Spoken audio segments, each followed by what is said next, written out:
Right now আমি আছি চায়ের হাট নামক একটা চায়ের দোকানে। এই চায়ের হাটের অবস্থান হলো চুয়াডাঙ্গা জেলার মাধবদিয়া ইউনিয়নের হাতিকাটা নামক স্থানে।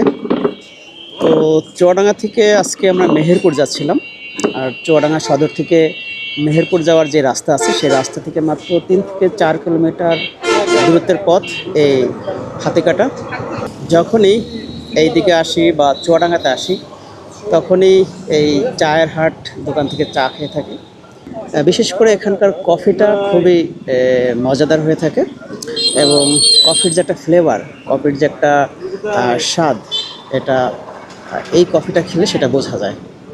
তো আজকেও আমরা চুয়াডাঙ্গা থেকে মেহেরপুর যাচ্ছিলাম। যাওয়ার পথে সেই চায়ের হাটে বসলাম। এখন কফি খাচ্ছি। কফি শেষ করে আমরা আবার মেহেরপুরের উদ্দেশ্যে রওনা দেব।